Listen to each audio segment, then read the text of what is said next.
Apa yang menjadi misi kami datang ke sini? Nah, ini dengarkan misi mereka datang ke sini gitu ya. Dengarkan nih. Become our vision to come here is. Nih, misi mereka datang ke sana adalah bahwa kami ingin membuat hubungan yang baik gitu. That we would like to make good relationship between antara Israel dengan Indonesia. Israel and Indonesia.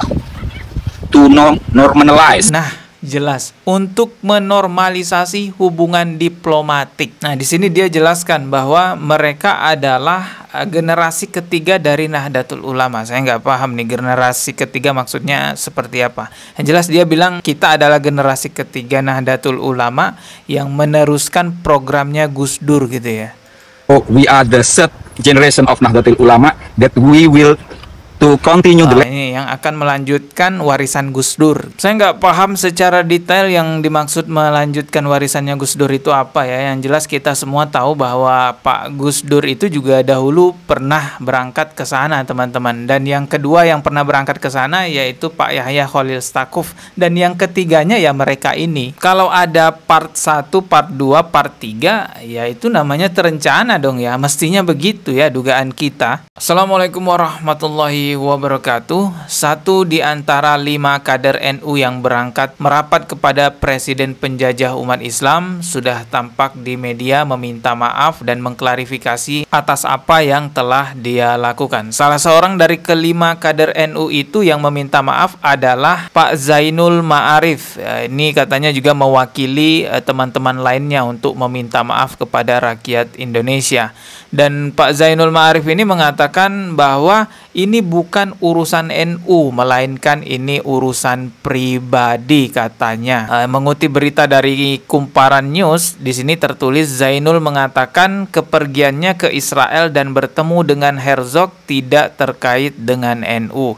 Ia berangkat atas kemauan dan niat pribadi. Saya ingat betul waktu pertama kali ini viral, saya menyimak di TV One, katanya alasan keberangkatannya ke sana untuk suatu penelitian. Kemarin malam saya sempat berbicara dengan salah satunya Zainal Ma'arif. Itu dia mengakui bahwa perjalanan itu dilakukan awal bulan ini. Awal bulan Juli? Iya, awal bulan ini, dan itu tujuannya untuk penelitian. Jadi dia hanya berbicara singkat seperti itu saja, terus dia bilang dia akan bikin artikel tentang kunjungan ini. Nah, alasan ini tidak bisa diterima masyarakat tetap marah, akhirnya berubah lagi, alasannya menjadi menyampaikan inspirasi perdamaian katanya. Alasan ini juga tetap tidak bisa diterima masyarakat karena menganggap emangnya ente siapa mau menyampaikan perdamaian kepada para penjajah itu, sekelas PBB aja nggak didengarkan. Karena masyarakat mengatakan begitu, akhirnya berubah lagi, katanya alasan atas nama pribadi. Dan katanya juga ini tidak terkait dengan NU, ini tidak membawa-bawa nama NU. Benarkah seperti itu yang sebenarnya? Teman-teman, siapapun itu jika mau menutupi kebohongannya,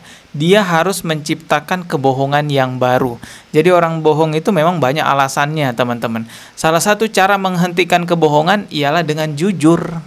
Kalau orang mau berhenti bohong, ya jujur, itu aja caranya. Lalu pertanyaannya, apakah Pak Zainul Ma'arif berbohong? Nah, video ini akan menjawab semua, teman-teman. Ini adalah video ketika Pak Zainul Ma'arif memberikan pidato di hadapan para Zionis itu, teman-teman ya. Pak Zainul Ma'arif menjelaskan tentang tujuannya datang ke sana sebenarnya untuk apa. Video ini berbahasa Inggris, tapi sudah ada translate-nya dalam bahasa Indonesia. Kita simak sama-sama ya, teman-teman. And leader of iTrack program that I love. Please allow me to introduce myself. My name is Zainul Ma'arif. I am Muslim. I am lecturer in one of university. Nah, di sini dia memperkenalkan. Dia namanya Zainul Ma'arif, katanya nama saya Zainul Ma'arif, dan dia katakan saya seorang dosen di salah satu universitas milik Nahdlatul Ulama. Nyebut nama Nahdlatul Ulama ya. It belong to Nahdlatul Ulama. Nahdlatul Ulama is the biggest Muslim. Bahkan dia menjelaskan bahwa Nahdlatul Ulama itu organisasi apa gitu ya. Dia katakan organisasi Muslim terbesar di Indonesia. Gitu. Organization in Indonesia and maybe in the world that identified as the moderate Muslim. One of our leader, the big leader is Kiai Haji Abdurrahman Wahid. Nah, ini juga menyebutkan atau bawa-bawa nama Gus Dur gitu ya. Who well known and called his name as Gus Dur, is the 4th president of Republic Indonesia, has have a tight relationship with Simon Peres, with Jews. So we are some of us. I'm one of the Muslim that become the participant of this program. All of the Muslim is also from Nahdlatul Ulama. So we are the third generation of Nahdlatul Ulama that we will.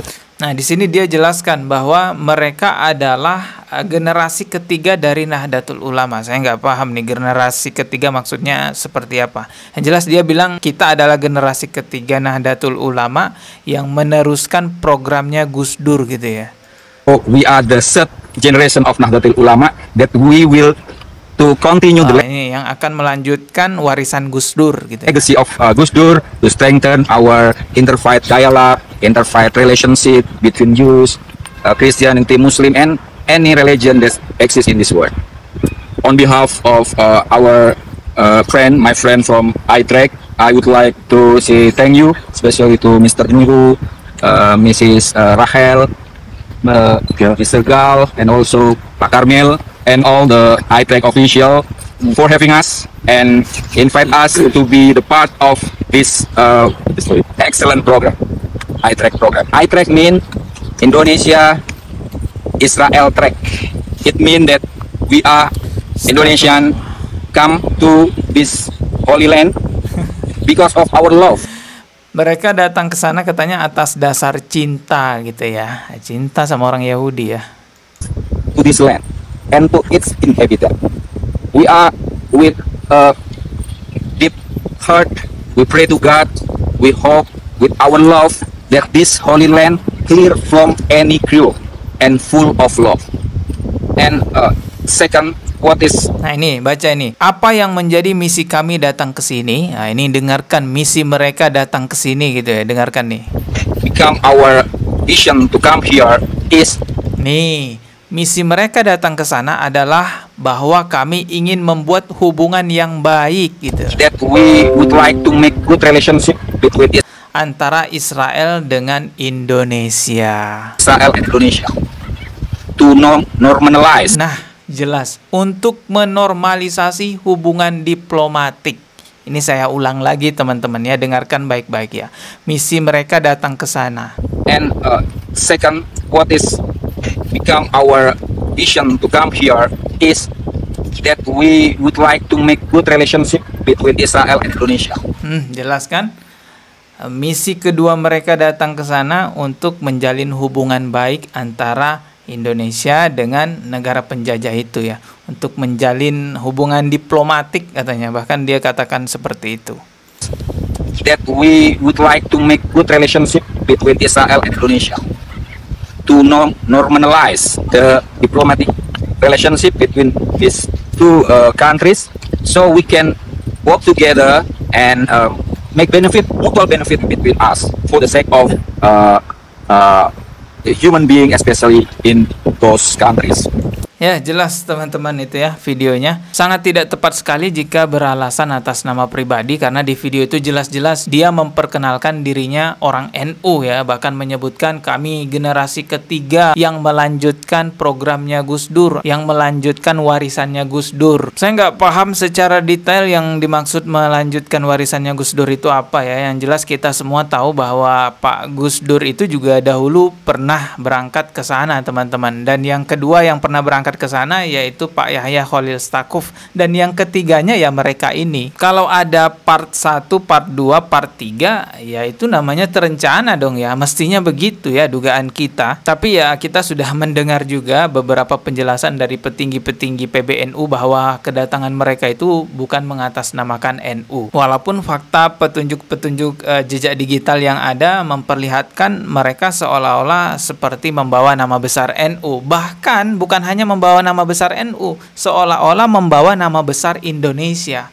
Teman-teman dengarkan tadi salah satu misi mereka katanya untuk menormalisasi hubungan diplomasi antara penjajah umat Islam itu dengan negara Indonesia. Benar-benar ini menyakitkan sekali hati kita. Saya hanya berdoa semoga kedepannya NU bisa lebih baik lagi, dibersihkan dari orang-orang munafik. Ciri-ciri orang munafik itu ada 3 ya. Ini berdasarkan hadis Rasulullah Shallallahu Alaihi Wasallam, riwayat Imam Al-Bukhari dan Muslim. Ciri-ciri munafik yang pertama, apabila berkata dia berdusta. Yang Yang kedua, apabila dia berjanji, dia mengingkari. Dan yang ketiga, apabila diberi amanah, ia berkhianat. Dan di dalam Al-Quran surah An-Nisa ayat 145, di situ dijelaskan bahwa orang-orang munafik ditempatkan di keraknya api neraka. Allah Subhanahu wa taala berfirman dalam Al-Quran surah An-Nisa ayat 145, sesungguhnya orang-orang munafik itu ditempatkan pada tingkatan yang paling bawah dari neraka,